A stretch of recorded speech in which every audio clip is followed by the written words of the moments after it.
Hello and welcome back to my channel. My name is Judy and I love travel, history, and finding out how people live. That last means that I have an enormous curiosity bump, and sometimes it takes me off in fascinating directions. One day in Florence in 2018, between two professional museum tours, I wandered onto the Ponte Vecchio to look around and noticed a marble plaque tucked a little bit out of the main pedestrian area.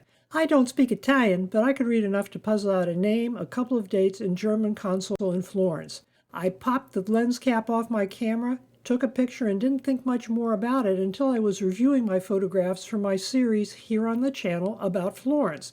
Let me tell you the story about the honorary German citizen of Florence. His name was Gerhard Wolf. Wolf saved the Ponte Vecchio, and a grateful Florence made him an honorary citizen and remembers him with a plaque here on the Ponte Vecchio.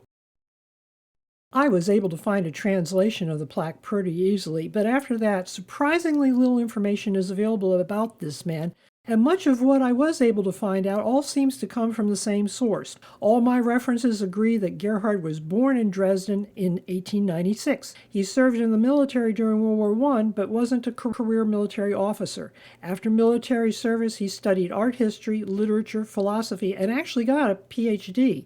He joined the foreign ministry, like our State Department, in 1927. Perhaps because he already spoke Italian, I couldn't find out when or where he'd learned it, the German Foreign Ministry sent him to Rome in 1933.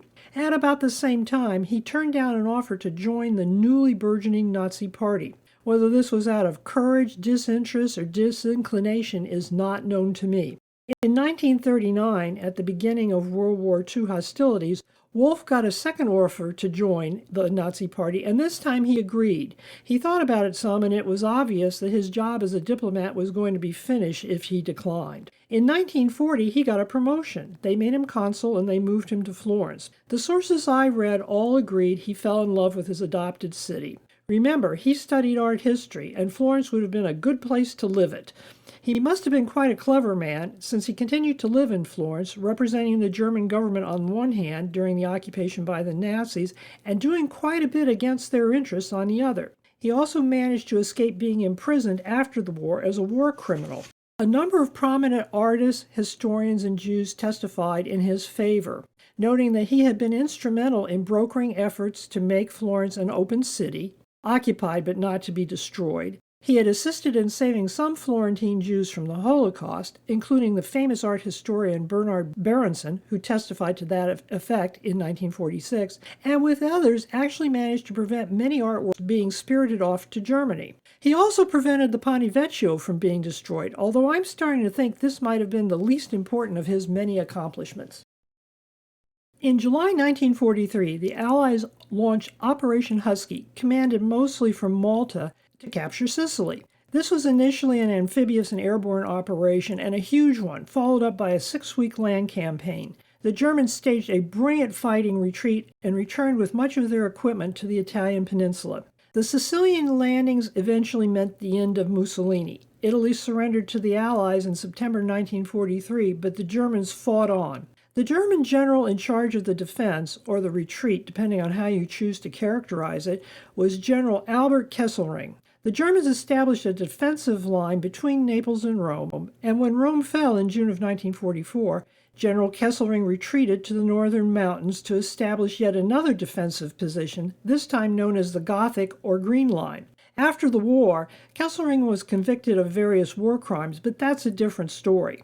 As you can see on the map, Florence and the Arno River sit a bit south of the new line. The Arno River is no more than 300 feet wide, about the length of an American football field, and no more than 30 feet or so deep. This was going, however, to be more than enough to stop a tank or a truck. They needed bridges. Having bridges already in place would be a huge time saver to the advancing Allies. Whether they would have supported the main U.S. World War II battle tank, a Sherman at 32 tons, is beyond my knowledge. In fact, it would have been quite a while even before the tanks got there. The Allies were marching and fighting on foot.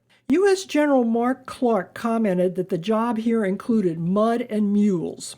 That business about the mules rang a little personal family bell. During World War II, my veterinarian father, he was then close to 35, lame in one leg and blind in one eye, but was still good enough for the infantry, volunteered. There was talk, at least initially, that the U.S. Army would have to fall back to horses and mules in the northern part of the Italian peninsula. Who better to take care of those animals than a veterinarian who specialized in horses and mules? As it turned out, he never left the continental United States. I think everyone who goes to Florence falls in love, as I did. So did Gerhard Wolf, and so, as it turns out, did Adolf Hitler, who long admired the city's cultural splendor. Hitler visited Florence in May of 1938. He traipsed through the Uffizi, admired the art collection, and apparently thought it might be better displayed in his personal planned and fine arts museum in Austria. Renaissance art was pretty high among the items on the Nazi looting plan. Many of the movable treasures had been wrapped up and taken to the hills and countryside outside the city, but plenty still remained. Big things like Michelangelo's David here in Florence or Leonardo's Last Supper in Milan were wrapped up and cocooned as best they could be and waited for the Germans to either come or go. Our consul, Gerhard Wolf, played some role in getting Florence declared an open city. That is a settlement that has announced it has abandoned all defensive efforts, generally in the event of an imminent capture of the city to avoid its destruction. Once the city has declared itself open, the opposing military will be expected under international law to peacefully occupy the city rather than destroy it. The trouble is the Germans were still there. According to Protocol 1 of the Genevan Conventions, it's forbidden for the attacking party to attack by any means whatsoever non-defended localities. By August of 1944, the Allies were about to attack north of the Arno River. You'll remember that later on, General Kesselring was convicted of war crimes. In his case, the murder of hundreds of civilians. Would he have thought twice about blowing up the Arno River bridges, open city status or not? I don't think so. The obvious tactic of the retreating Germans would be to blow up any and all bridges over the river that could conceivably be of any imaginable use to the Allies. The Germans' job was to defeat the Allies if possible, delay them as much as they could, and to destroy anything of military value they could get their hands on. Unfortunately, the Germans were more than willing to destroy non-military targets as well. Sometimes I think it's pretty difficult to tell the difference. The historically and militarily significant Ponte Vecchio got in the way of the plan, as did all the other Arno River bridges. This is where we come back to the efforts of the German General Consul in Florence, Gerhard Wolf. On the night between August 3rd and 4th, 1944, the Germans moved a great many civilians away from the area of the bridges and into the Boboli Gardens south of the Arno River. Nazi soldiers were retreating from Florence, and they were planning to blow up all of the city bridges. And they did so, except for the Ponte Vecchio. One story says that Gerhard Wolf went to the local commander and begged him not to blow up the bridge. Others say that a partisan found and disabled the explosives. Perhaps both stories are true. What I do know is that the Ponte Vecchio, while damaged some in the fighting, as you can see in the photograph above, survived. The image on the right shows men building a pontoon bridge across the Arno River. I couldn't find a better date for this one than sometime in 1944 or 1945, but I do know which bridge I would prefer to cross. This is the photograph of the memorial plaque that set me off looking for evidence. Gerhard Wolf appears to have managed to vanish almost completely from history, although I did find a reference to a mysterious journal of his, and there are several explanations of the plaque, but they all appear to be about the same, no matter what language they're posted. I know he survived the war, was arrested or at least questioned by the Allies, and apparently was set free. A number of Italian and Jewish officials stood up for him and vouched for his actions. He did far more than save the bridge. He saved some Jews. He used his consular office to get visas for others. He managed to help get the city declared an open city and played a role in stopping the Germans from stealing even more artwork from the city than they already had. Probably helped avoid its being completely obliterated in the fighting for the city. Perhaps like so many others who lived through that hell, he just wanted to go home and get on with his life. I know that's exactly how my parents felt. I remember my mother telling me after my father passed away, when I was quite young. They never talked about their experiences. They wanted to forget. In 1955, however, the citizens of Florence definitely did not want to forget. They voted to make him an honorary citizen, and after his death put up this remembrance plaque in his honor on the bridge. It reads in translation, Gerhard Wolf, German Consul, born in Dresden, later united by twinning with the city of Florence, played a decisive role in saving the Ponte Vecchio in 1944 from the ravages of World War II. He was instrumental in the release of persecuted political and Jewish prisoners in the dramatic phase of the Nazi occupation. Russian author Alexander Solzhenitsyn offers us this thought on the struggle between good and evil.